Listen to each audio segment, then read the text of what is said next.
Good afternoon and welcome. Welcome indeed to another edition of the Mark Moses Show as we are broadcasting here on the beautiful Space Coast here in Central Florida. And yes, we're here on the Anidjar and Levine Accident Attorney Studios. Yes, take back control of your life. Call them today, 1-800-747-FREE. That's 1-800-747-3733. Anidjar and Levine Accident Attorney Studios. Yes, we also want to thank our great podcast partner, Walk On Sports Bistreaux in Vieira, home of the $5 Tito's all day, every day. There at Walk On Sports Bistreaux. And this fine gentleman I have known, for maybe about 12 years now. He joined me all the time on the radio, and now we're going to see his beautiful face with the beard and the bow tie. He does a great job covering college football here in Central Florida for the Orlando Sentinel. He is Matt Murschel. Matt, how you doing today? I'm good. This is different, definitely, for sure. Now we actually get to see each other. Most of the time it was just I could be decked out in my t-shirt and shorts and talking to you on the radio, but now we actually have to dress up a little bit. So the only time I'd see you is at the UCF press box. I'd see you in there, and then maybe we'd be at a bowl game at like Camping World Stadium. And what's great about Matt is when he's in like football covering mode at the game, I just say hello because I know how busy you are trying to get all these stories done. So I appreciate you doing this. How long, we'll start here. How long have you been working for the Orlando Sentinel? Oh, wow. 20 years, 21 years. It'll be 21 years in December of this year. So it was 20 years last year. So it was, I came in 2004 and worked on the desk for a while, did design for them.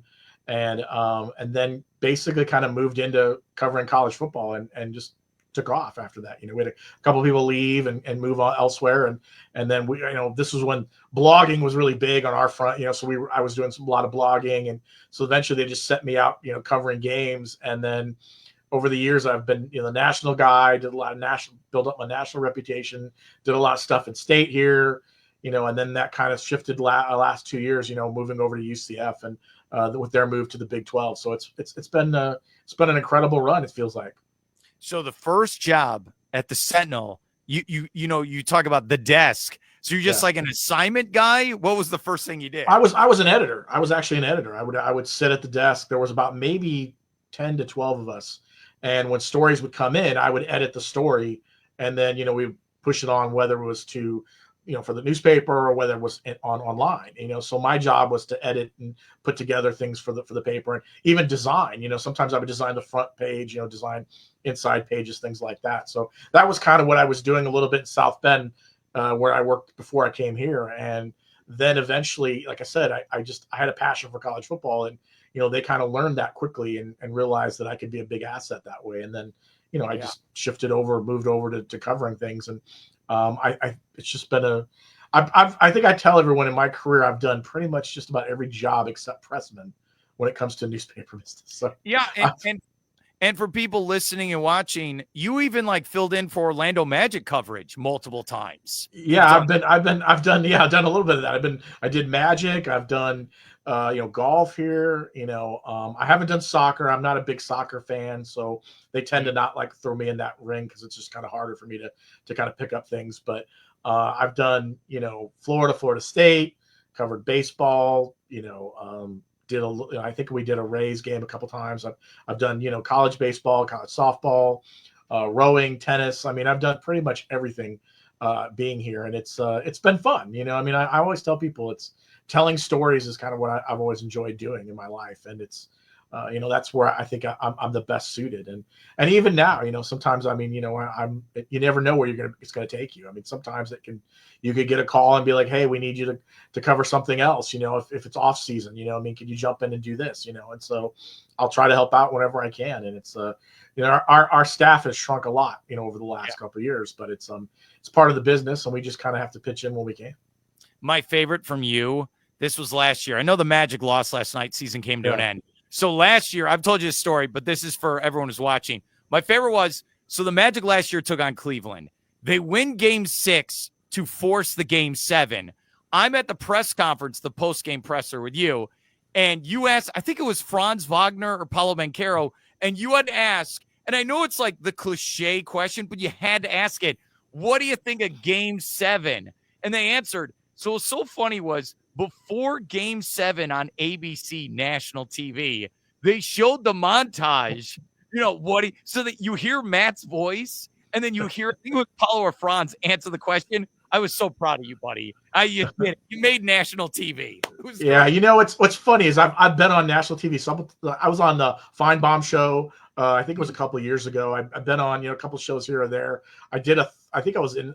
I want to say I was in a 30 for 30 or something. Maybe it was a college football ESPN event where they gathered writers from all over the country and they had me do like a little snippet. I had to go out to Disney and like go to a hotel and they set you down and set up all the lights and do that. And I did a segment for that. I think it was literally like a 10-second snippet of something. It was worth it.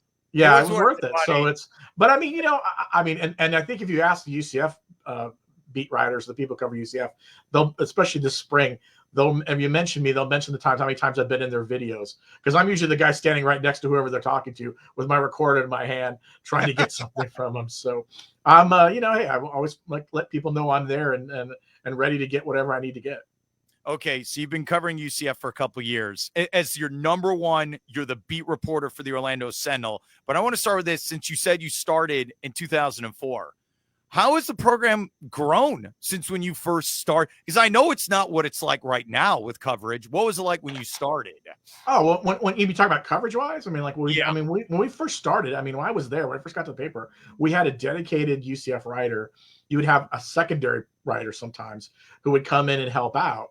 And that kind of shifted to where maybe it was like a stringer, someone you'd hire from the school. Maybe it was a student, student journalist, and you'd have them help out occasionally. And they would do some other sports, while you were busy working on something else, or they would help out on assignment, maybe getting quotes, when you were busy or you were busy writing a feature or something like that. Or if I was on the road or whoever was on the road, that person's job was to go and try to get some quotes if you couldn't make it. So that was kind of the big deal, that's changed. What's just me, as myself, pretty much for the most time, unless Mike Bianchi, our columnist, steps in. Yeah. But I mean, UCF's still a major player in this community. I mean, we still try to, and especially as the program has changed. I mean, in 2013, I remember I wrote a piece, for the Sentinel about how UCF was trying to get in the Big 12, and I think I said something to the effect of they weren't going to get in the Big 12 at that point. And I remember I had a lot of UCF fans who hated me. I mean, I had people like, "Oh, this guy's horrible," and da-da-da. And it went that way for a lot of years, where people did not like me because I said they weren't going to get into the Big 12. All I really said was at that point they weren't ready to get into the Big 12. It wasn't going to happen because the Big 12 wasn't interested in UCF. They were interested in West Virginia and TCU at that point. And I had heard that, and so but again, everyone assumed, like I was trying to diss UCF, and I wasn't really. I was just trying to report what I knew. And so when I took over here a couple of years ago, it was funny because I think I had to convince a lot of UCF fans that, like, yeah, I'm a good reporter. I can tell you what's going on and I can, do everything. And so it could be, the fan base has changed. The program has changed, obviously, as I just mentioned, to go from the American to Big 12. And what we've seen so far in the last couple of years, you've seen that challenges that UCF has had to deal with. You've seen the program grow. You've seen his athletic department grow. I mean, the construction that's going on around campus right now is incredible. I mean, how much they're doing. So it's going to be interesting to see where this program goes in the next 10 years. I mean, can they continue to stay at that level, that elite level that you're at a Power 4 program? And they sure hope so. And they're trying to raise as much money and do as much as they can with it. When I look back at the last 10 years, I think about the year they went winless with George O'Leary, where he was going to be the athletic director.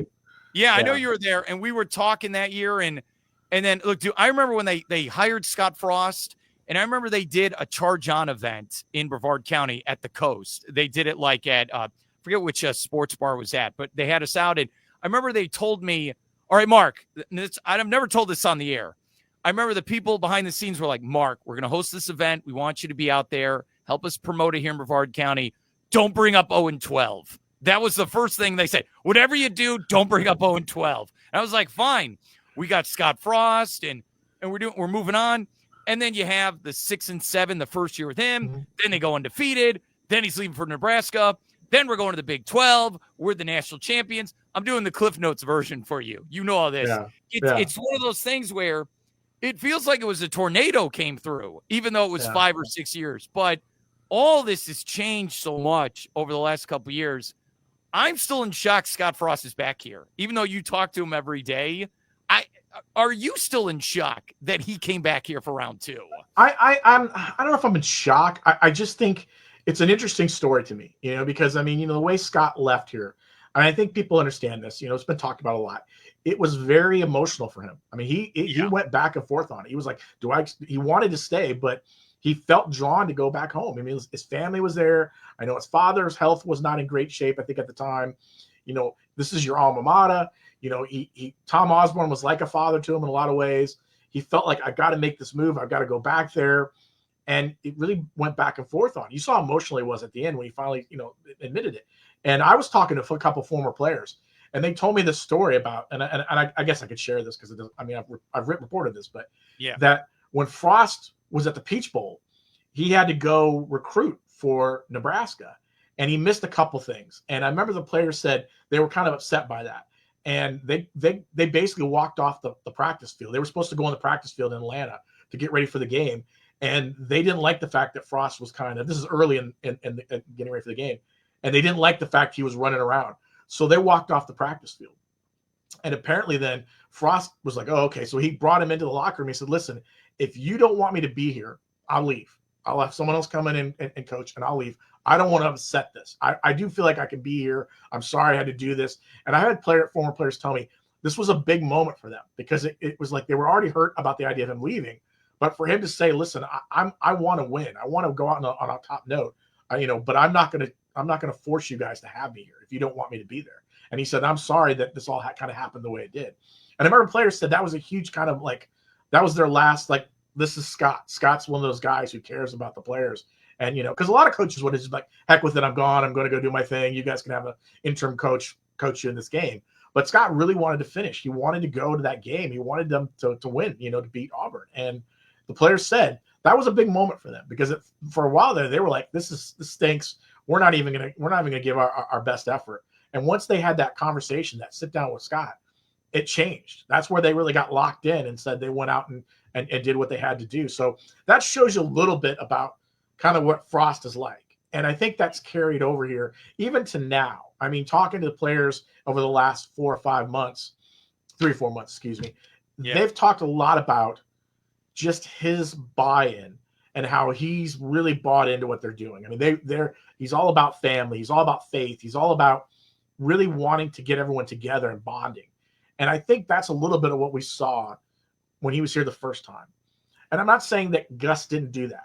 Gus Malzahn. I'm not saying he didn't do that, but this is something that Scott has done really well. It didn't work nearly as well, obviously, in Nebraska, but I think he did really well here. And it's going to be interesting to see if they can carry over that. But I think being here helps them out a lot. I mean, and I think in some ways, I think there are a lot of fans who are excited about seeing Scott try to have that success again. They want that storyline. It's like he takes the UCF to another championship. And it would be an incredible story. Don't get me wrong, but is it going to happen right away? No. I mean, things have changed, and as the success they had in 2017 and 2018, in some ways, kind of was faster than I think they anticipated, and I think in some ways it's hurt them, especially over the last couple of years. I think they're just trying to catch up, and the college landscape has changed. Yes, drastically since Scott was here the first time. I mean, he's even said it. I mean, he had a great quote to us the other day where he said, "You are constantly in negotiations with players, whether they're on your team, outside your team. You are constantly in negotiation, and that's what the sport has become. And it's a business now. And I think so. That's going to be interesting. It's a long-winded answer saying, yeah, I think I couldn't believe he was going to be here, but I think this is something that he feels like he's the right guy to be here at this point." We're with man Murschel, Orlando Sentinel, talking UCF football. I'm telling you, dude, there are times over the last couple months where I have to take a second and breathe and be like, oh, yeah, Scott's back. Oh, yeah, that's the guy. He's going to be the coach. What did you get out of him for spring practice? Does he have a game? Is it the same game plan? I know you just said, you're constantly recruiting. What does the look of this football team look like? It's round 2 with Scott Frost. Now it's the Big 12. What are you seeing out of spring practice from this team? Well, I mean, we got opportunity to see a little bit, here and there. We got a chance to see a couple of scrimmages and stuff, like a couple practices and stuff like that. And he said this several times, is that they did not come into spring with the idea of we're going to build the depth chart right away. They were just going to introduce everything to everyone. Here's our game plan. This is what we plan to do offensively. This is what we plan to do defensively. He said we threw the book at them, basically, to the players. And then their thought was, okay, after we get through spring, then we'll start looking at depth, what might happen.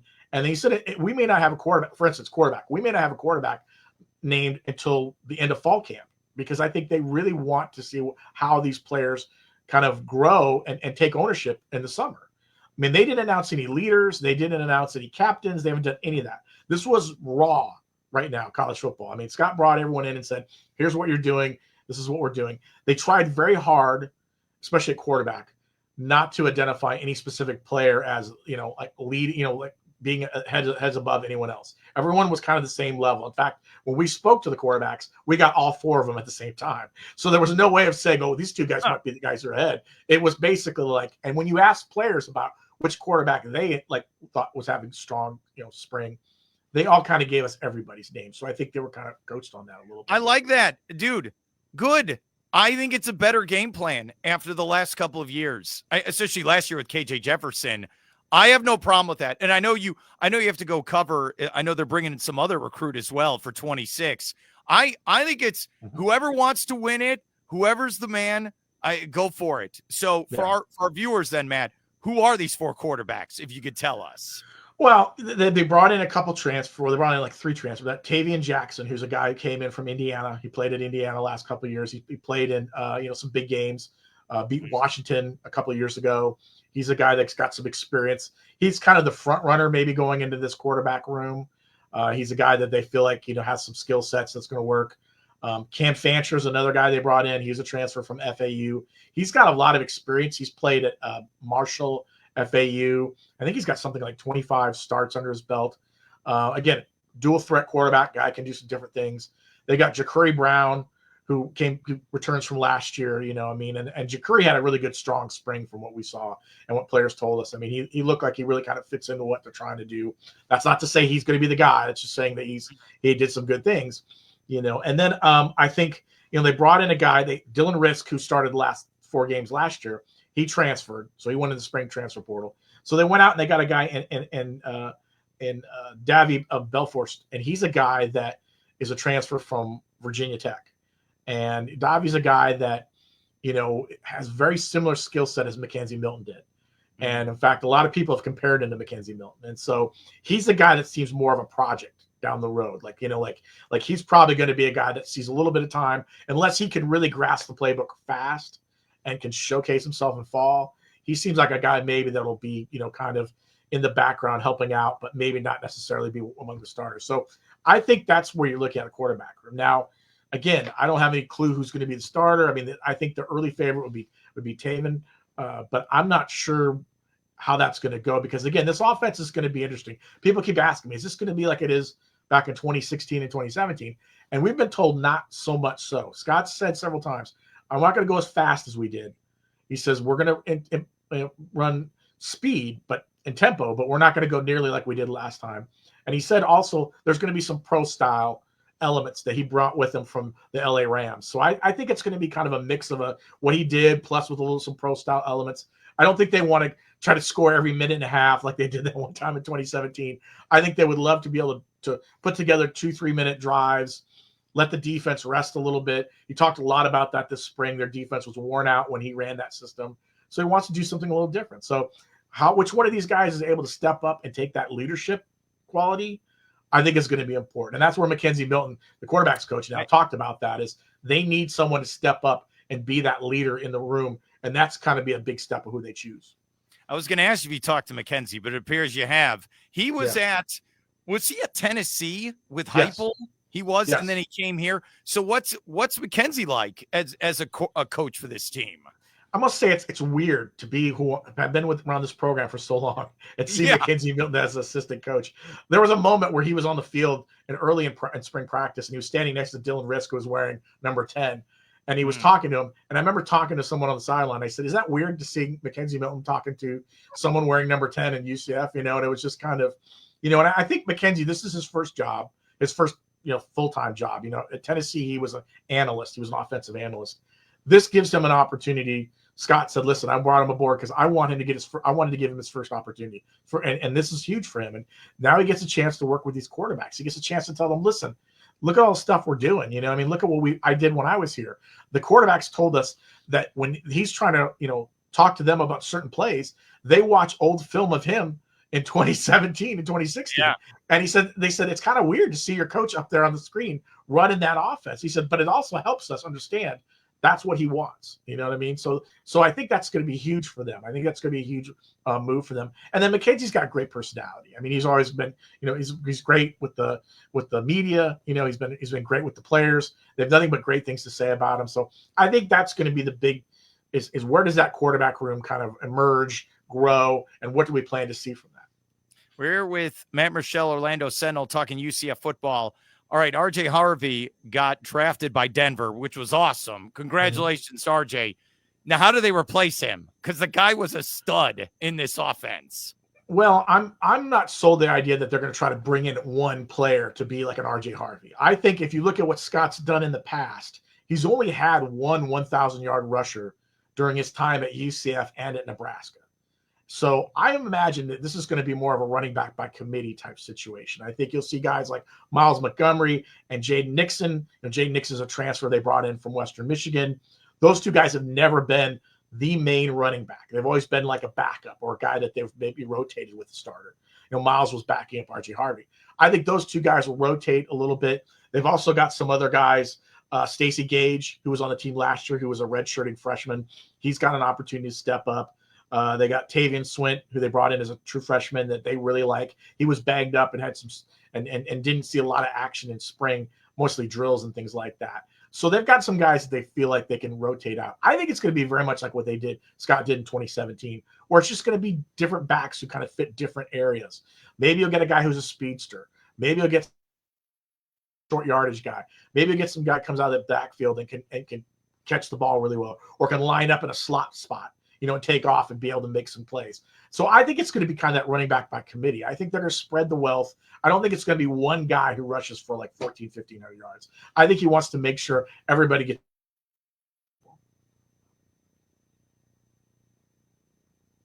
We're here with Matt Murschel, Orlando Sentinel. All right, look, you don't get the best, look at the team because there's not a spring game, and then you barely get to see practice.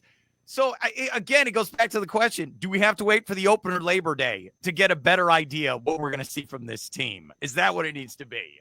Yeah, I think so. Because, again, I think what we got to see and what fans got to see, don't forget, they didn't do a spring game, but they did 2 open practices. Okay. And even that was very limited. It was just drills and things like that. It wasn't like you got to see them go against each other. I don't think you're going to get a good opportunity until we get the first game. I think because in spring – with the transfer portal window, there were guys who were coming in and coming out. I think they didn't want to put too much out there, and I think we saw a lot of guys leave. And I think there were 18 or 19 players who left, in the spring window. So there's going to be a little bit different look here or there. And I think the offensive line is going to look a little different after spring. I think you're going to see, some other areas look a little different. Wide receiver might look a little different. And I think, some of the secondary is going to look a little different. So you won't get a great idea what this team's going to look like probably to that first game.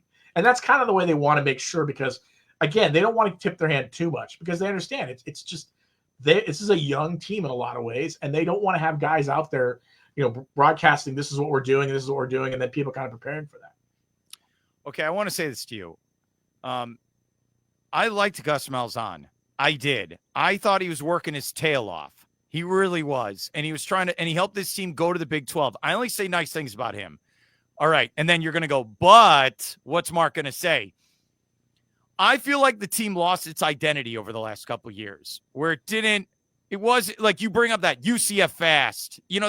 They used to have this underdog feel. Hey, it's us against the world. You don't like us? Well, too bad. We're UCF. And they built this up. And that wasn't just Frost. That was Heupel into Malzahn. I just felt like they lost a little of that kind of feel to them.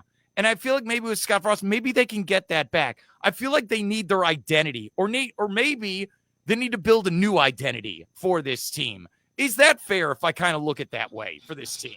No, I think it's very fair for identity. Listen, I said this about last year, and again, I'm with you. Gus did a lot of great things for this program moving up to it. But I thought last year, just based on covering them in spring and then in fall and then in the season, I felt like there wasn't much camaraderie on that team. And maybe I'm wrong, but I just didn't feel the same family atmosphere that you usually get from a UCF team. I felt like guys were there, and maybe part of this is what's the trend because of the transfer portal, is you bring guys in and guys are only in there for short periods of time. I don't think Gus could have, and I know this for a fact. I know Gus could never have predicted that KJ Jefferson was going to be who KJ Jefferson turned out. And I think when that happened, that set in motion a lot of things. I think the team kind of lost a little bit of its way, and I think all of a sudden then you start messing around with the quarterback position, and you're putting in guys like E.J. Colson as a true freshman 1 minute, and then you're putting in Ja'Cory Brown, and then it's Dylan Risk who's going to, and none of those guys were hurt. At all. So I think a lot of people were wondering, what were you doing? And I think, and I know this from just talking to some people about through the program and everything, that they had struggles last year. They had some injuries. They also had issues with the portal. Guys were trying to renegotiate their contracts. Players wanted to get more money. They felt they deserved more money. Players weren't getting enough money. They had 7 or 8 guys, opt out early, to the red shirt, guys like Colton Boomer, guys who decided to, Xavier Townsend, guys who were key parts of this team decide they were leaving. And I think the last year was probably you could just really see that cracks were there. There wasn't the camaraderie. There wasn't the idea of everyone's doing it.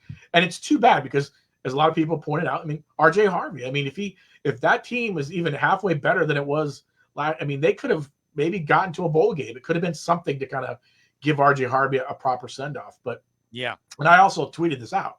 If they don't have RJ Harvey, who knows where UCF is last year? Because I don't think they had anything to really keep them going outside of that running game. I will tell you this. I went up for that game where it was Florida versus UCF at the Swamp. You were there as well. Mm-hmm. Okay.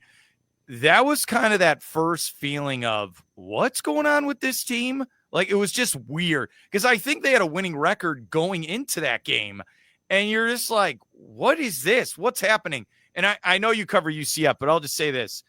That was kind of one of those first feelings with Billy Napier where I went to his post-game news conference and he made a comment where he's like, hey, all my players are buying in. No one's jumping ship. We're going to try to turn this around. And it kind of felt like Florida started to go up and UCF was going down. Mm-hmm. And it breaks my heart to say that to you. It really does. Yeah. But you saw the Gators started playing as a team after that. And again, I don't blame. Look, if Gus Malzahn, hey, he went to Florida State. I hope he helps Mike Norvell. And I know he wants to just coach and not have to deal with transfer portal, NIL. Is that what it kind of was after a while with some of these older coaches? Yeah, and essentially, and they struggled. They were in the middle of that losing streak. Let's not forget they had to make a move, and they fired Ted Roof, which is just you just hired the guy. It wasn't, and the defense wasn't the worst part of this team. And all of a sudden, it's just like, okay, they fired Ted Roof. They promote Addison Williams, who'd been the defensive coordinator the year before, but then got demoted essentially because they brought in Ted Roof. So he has to come in, and then Gus admits. Well, Gus says, I made the decision to quit being play calling. Well, I've heard from, I've got a source who told me that wasn't the case. That he was asked to give up play calling. And so that was a huge deal. And all of a sudden, it was just back and forth. I just felt like, because Gus was doing play calling at the beginning when he got to UCF, and then he gave it up, and then he took it back, and it just felt like there was no continuity there. And he makes a change in offense last season. He brings in, Tim Harris Jr. to be his offensive coordinator. He essentially demotes Darren Hinshaw, who was the quarterback's coach, and I felt like their offense was much better than 2023, where they're throwing the ball down the field a little bit more with Plumlee than it was last year, where they were trying to run the ball a lot, and it just felt like, and I thought there were some questionable calls, and I felt like their offense just never looked like in sync. There was never a moment that I felt like even the Arizona game where they came in and beat Arizona, you didn't feel like that was it just felt like Arizona was a bad team and you just did what you're supposed to do. But there were moments where they just, I mean, they would make call. I mean, they should have beat Iowa State, to be honest with you, and they couldn't find a way to beat Iowa State. Weren't they in the Arizona State game as well? Yeah, they were in the Arizona State game, and Arizona State came back and won the game. And there were moments where you think, okay, if they beat Iowa State, if they beat Arizona State, all of a sudden it's different. Maybe there's some momentum. Maybe you feel like, but it never felt that way. I remember going to West Virginia, cold, cruddy day, and we were on the field, and I remember looking around, and I was like, there's no juice on this team. I mean, there was nothing. And that was a game where it was like, if they win that, they needed to win that game if they were going to have a chance to be eligible for a bowl. Like if they wanted, because they had to beat Utah the following week if they were going to beat, and I thought this was it. This is the chance to do that. But I walked on the field with a couple of guys, a couple of other reporters, and I remember thinking, there's no juice on this team. I mean, they were just, it was like that we're done. And you saw it in the game. It was, there was nothing there. There was no juice. There was no, and then Utah comes rolling in. Utah wasn't bowl eligible, and UCF wasn't going to be bowl eligible. And it was just a bad game. Both teams just really never, didn't have anything figured out. So it just seemed like everyone had checked out early on in that team. And that's what happens when you struggle. And it's weird. What you're just bringing up is they won some games under Gus Malzahn. Like they, Oklahoma State, who was ranked, and they beat Cincinnati, who was ranked, and they won big games. They really did. It's weird. And my favorite with you is, I remember at the end of the season, you're like, you know what? I think I'm going to take some time off. I think I'm finally going to get a vacation. Then you had to report, oh, Gus Malzahn's going to Florida State. And then you had the coaching. So when did you get time off? February? What'd you do? What are you talking about? Time off? What do you mean? I mean, I didn't get any time. I mean, I jumped right into coach search. And then once we got through coach search, basketball was still going on. I mean, basketball was going on. And, and I had to basically slide into basketball and keep basketball going, because there was a moment where we thought maybe UCF could get to the NCAA tournament, and then they go through a slide and that doesn't happen. But, and then by the time you get to late March, early April, you're in spring ball, and there's no way you're taking. I mean, I took a week off when UCF went to on spring break, and I basically I went up to see my mother who's in a nursing home because she was sick, and so I went up to see her. So that was my week off. It was basically in the nursing home. And then I came home, and then I came back here and jumped right back into UCF coverage. And you're the one that broke the Scott Frost story, which is awesome, dude. I'm proud of you. I was proud. Well, it was a lot. Let me tell you, it was a lot of days of reaching out to different people and asking, because early on, Scott wasn't the favorite. And then we kind of had an idea who the favorites were. And then Scott's name kept coming up. People kept saying, well, watch out for Scott, watch out for Scott. And I was like, okay, well then as I got to like midweek, I remember thinking, this is more serious than anyone thinks. I mean, Scott was like there. And then we got to that Saturday, and I know that I think Terry Mahajer had to, the UCF AD had an interview scheduled that day, like with a candidate who was playing in like a conference championship. And I'd heard from somebody who said it's going to be Scott. Like and then I said, okay. So we started working. And Mike Bianchi, who was, our columnist, he also was working sources, and him and I worked together, and he heard it, and then I heard it, and then we both kind of called each other up. And I remember the moment I had the story all written and everything. And I remember I said to him, should we go with it? And he went, go with it. And so like I hit the button, and I swear to God, this is what is our business now. It was literally like me sitting there going like this, like waiting to see if because UCF wouldn't confirm it. And then all of a sudden I had people like hit me up like that 5 minutes later. They're like, you're right, this is Scott Frost. I had people like texting me like, you're good.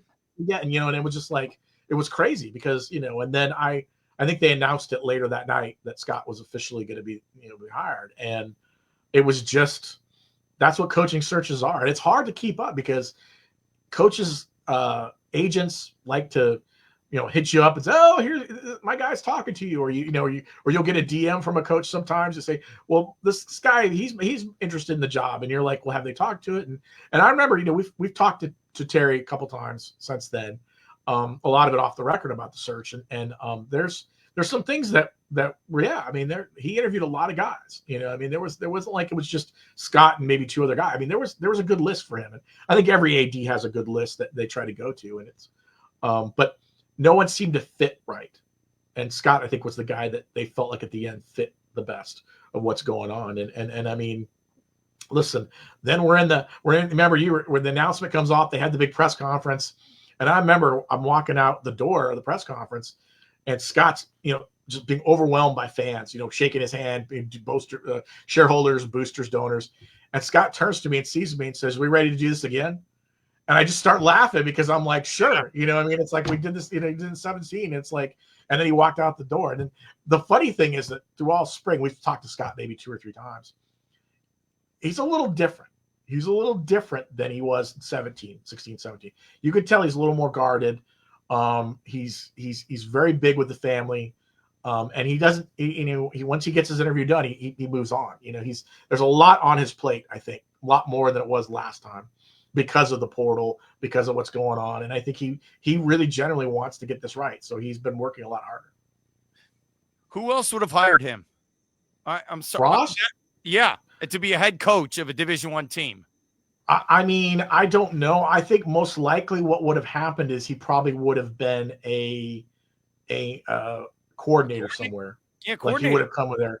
And that's something that would have been brought up. And Scott even told us, I think, at one point that he wasn't actively seeking the job.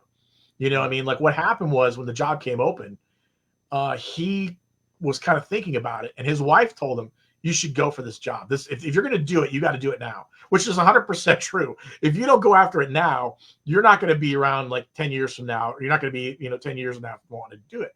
So that's when he kind of threw his name in the ring, for like, hey, I'm interested in this. And then they reached out to UCF. And so, that says a lot, because he really wasn't, he liked the NFL thing. He liked kind of, and I talked to Sean McVay over email about Scott, and you get nothing but praise for the job Scott did with them. And, kind of what he was able to kind of grow a little bit, in the NFL ranks. And, I think Scott, if he hadn't taken this job, I think Scott probably would have spent a couple more years in the NFL, maybe even moving into a coaching, assistant coaching job, in the NFL. It's like a Lifetime movie where I know you're laughing, but it's like, because look, you're originally from Indiana, correct? Mm-hmm. Yes. So it's like you're from Indiana. You grew up, you have your teams you rooted for, or, maybe you had dream jobs, but you created this new life for yourself with your family here in Florida, and you love it here. But I always think of Scott Frost, where it's like, look, he's from Nebraska. He played for the Huskers. Like, that was his boyhood team, and they called him up, and he went for it. He did. And then it didn't work out. It probably broke his heart that it didn't work there. But now he's got the second. I mean, that's what you talk about. Maybe he's more reserved. I get it. Look, I live here in Florida. I'll admit it. I love it here. But you know what? If the Chicago Bears called me up and said, "Mark, we need you to work," I'd have to think about it for a minute. Okay, I will be honest with you. So it's just fascinating. And let's not forget, when he went to Nebraska, there was a lot of pressure that was on just even getting there. I mean, I think there's a story out there that like some of the Nebraska media tried to like go to his parents' house and hound his parents about going there. And I remember he was angry about that. In fact, he addressed it. That we were told that he told the media when he first got there, if you talk to my parents, if you do that, I will ban you from the team, because he didn't want that to be.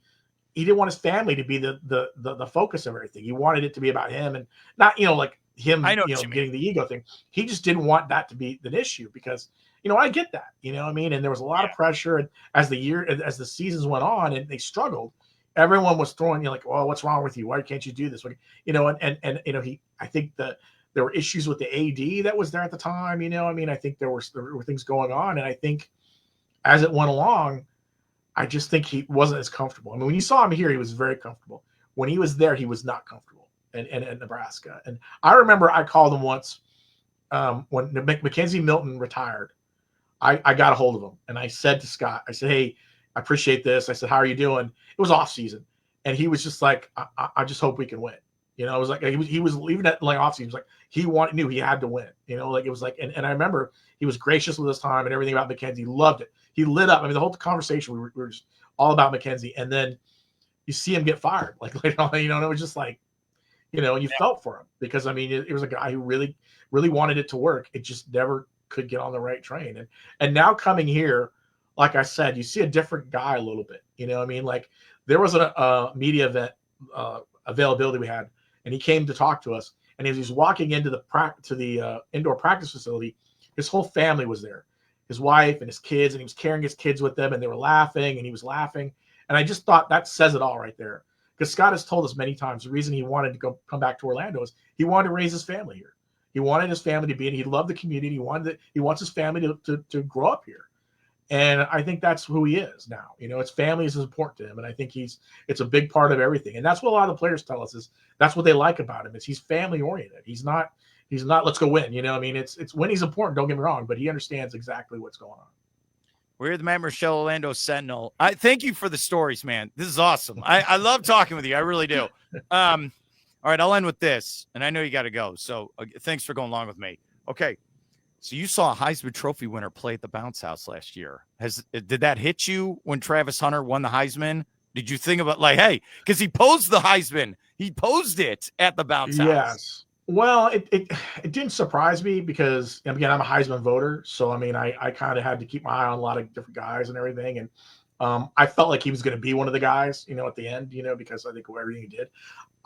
We've never seen a player like that. Not in a long time. No. Dual guy who could play offense, defense, be out there. I think that's pretty special. And do it really effectively. It was pretty special.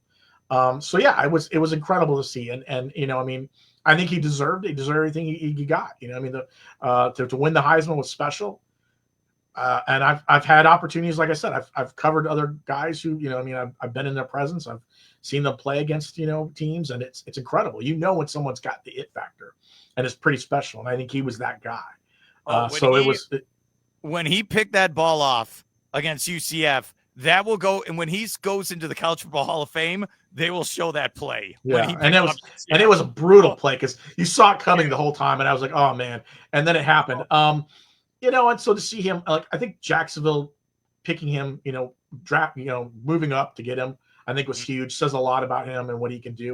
I think it's going to be interesting to see his time in the NFL because again. Whether he's used as a defensive back who gets occasionally does wide receiver, however he's going to be used, they're going to use the Jaguars are going to use him in different spots. So it's great to see. It's great to see guys like that have those kind of phenomenal careers. I told someone else the other day who covers the Jaguars, he has to have the ball in his hands. If you gave up that much draft capital and you're selling his jerseys, you can't just have him as a defensive back, even though he could be potential defensive player of the year. The ball has to be in his hands as much as possible. You very much so. And I'll say this because I know you're going to ask about this, but I thought more so he was better than Shedeur Sanders. By far. Oh yeah. And you can say what you will. I know Colorado fans will scream and yell, but I just felt like he was much more important piece of what they were doing last year. Okay, I will ask you that real quick. You saw Shedeur Sanders play in person, and I always say this from you're writing an article, you're talking about a topic. Shedeur Sanders dropping in that draft, that was a big story, not just in sports. I think nationally, everyone gave an emotional response. I had to go on our top 40 station to give because everyone keeps asking me about it. I'm fascinated by it. I am. What do you think of it? Because he kind of represents the NIL and I'm this, I'm that, I'm great. He kind of embodies that, and I get it. His dad is Deion Sanders, who was before his time with this stuff. But what do you think of this story with Shedeur Sanders dropping around 5? Well, I think if you look at some of the reports that came out, he obviously he was some teams he didn't want to go to. He didn't want to work out with some teams. He didn't throw for some teams. He didn't throw at all, at the combine. He was very limited, and I think, based on what I've heard and read that, he didn't. He didn't really hire your typical agent. He went with some other people that kind of did that. I think they just assumed teams were going to go, here you go. Some of the stories were just incredible that he was in the middle of interviews and GM said he'd answer phone calls in the middle of an interview. It's like he didn't take things seriously, And I think that, if you have an agent, if you have a good agent, when you don't get drafted the first night, your agent is working the phones on day 2, figuring out what needs to be done. And I don't think they did that. I think their response was they just were shocked. You got an agent who's out there calling people left and right. What's going on? What are we doing? What do we need to do? What are you hearing? What's going on? You try to figure out what's, you have your hand on the pulse of things.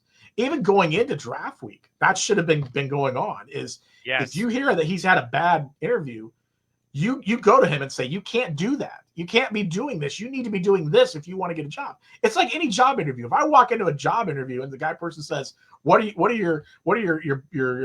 some of your weaknesses? And you say something like, well, I drink too much. You know what I mean? I mean, that's like, well, what do you think the guy's going to say? Or I love to party. You know what I mean? It's like, every one of these players, when they go in and sit down with a GM and a scout, that's a job interview. And you got to be 100%. And you got to be just like you and I go do a job interview. You got to sit down and you got to be prepared and ready to go. And if you're not, then that's going to come back to bite you. And I think that's kind of, and the NFL is a system where it's a good word of mouth system. And a lot of GMs, a lot of scouts, a lot of coaches, there's a lot of word of mouth. And I think people just were like, listen, I'm not going to pay $40 million to bring in a guy who we're going to have to we think is going to be a problem. And we're going to have to spend 2 years or 3 years getting him ready to go, you know what I mean? Or having to deal with his group or whatever is going to happen, you know what I mean? And so I think that's why he fell. And I think that's, what I mean? And maybe is it unfair? Yes, in some ways. It's unfair that he fell to the fifth, but it also says a lot about maybe how he handles situation, and teams just weren't interested. I don't think he would have been picked in the fifth round, Mark. I'm not saying this. I said this on the radio the other day. I don't think he would have been picked in the fifth round if Dion didn't have a connection with the Cleveland Browns. If he didn't know the GM of the Cleveland Browns, I mean, I think he would have fallen even farther, because I just don't think teams were ready. I mean, look at the Browns. They drafted Dylan Gabriel. Why would you all of a sudden draft like Shedeur Sanders? It seemed like a pick that didn't make any sense. So I think it was a like to help him out kind of thing instead of I think he would have fallen to the 6th, maybe 7th round. I saw Dylan Gabriel play for UCF and he beat Stanford. And I think that was 2019. I think that's, I'm not kidding when I say that. You were there. Yeah. I'll just say this and I'll let you go. I cover high school football. You got transfer portal at the high school level. Forget college, high school level. And constantly these college football players, and they're allowed to, hey, what's my NIL cut? How much you going to pay me? I'm transferring to here. And I think what's going to happen here, and I hope it doesn't, Matt. So this is going on from maybe peewee, high school, college, player empowerment. I get to make the decisions. You don't. And you get to the NFL. No, it doesn't work that way. No, they're in charge of what happens here. We'll decide. Yeah, I mean, and again, part of that is you're playing for your dad. Let's not forget. So your dad you tell your dad, this is what I'm doing. And the dad says, sure, here's what we're doing. We're going to do whatever benefits you. That's not going to happen in the NFL. You're right. NFL coach is going to do what they think is best. They're going to, if you don't agree with that, then you're not going to be around very long. So, I mean, I don't have a problem with players getting more power. I mean, I've said this last 3 or 4 years. I don't have a problem with that. They haven't had the power for decades. You know what I mean? And all of a sudden players get power. And everybody's screaming, this is horrible, this is horrible, it's destroying the sport. It is in some ways, but it's because of the fact that the power that was put in didn't have any guardrails that were to help make things happen. So I want to see players have the power to do things. I want to see them be able to make money. I want to see them to be able to do all the things they want to be able to do. I just think right now we're in a free-for-all because the system that was put in place wasn't going to work. And they had no other system to go with, and so they went with it. So you're having what's happening here, and I think it's unfortunate for the Shedeur Sanders situation. I think you might see it in the future with other players, but eventually we're going to get to the point where rev share and all this other stuff should hopefully help that out. I mean, believe me, Mark, I cover this portal stuff all the time, and I get fans all the time sending me emails. I hate this. Well, I don't care about this. Don't write about this anymore. Don't write about the portal. Don't write about these. I have to. I mean, I can't. I agree. It's like free agency. I can't just not write about your team getting a player. I have to write about it. Does it bother me? Yes. This is why I've told this other people that cover recruiting. I'm like, I'm not celebrating any recruit until they're in the actual uniform and helmet on the field. Okay. Because I still don't know what's going to happen. Okay. You don't know what's going to happen. And especially the high school level with NIL, that's a huge other game. And you always kind of wonder what high school players are getting. And, I mean, and sometimes I hear numbers here or there and you think, okay, that's crazy. I mean, I hear numbers all the time for college players that, I mean, I hear a number and I think there's no way. And then I talk to someone at a school and they'll tell me there's no way we could pay that. There's no way we can make that figure. I And they want the player to have success. They want the player to get their money, but it's just they can't pay that kind of money. I put my foot down. I'm not covering 8th graders where they're going to be like, we're taking our talents to this high school. I'm not doing. I'm sorry. No, that's where I draw the line. I'm not doing. No, it. no, No, we're not. Matt Murschel, Orlando Sentinel. We went very long. I appreciate your help as always, man. Hey, I hope you get some time off, okay? And then I'll start bothering you again in the fall. How about that? Is that cool?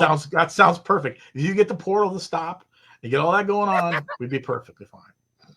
Matt, I'll talk to you later. Have a great day. All right, man? All right. Take care, Mark.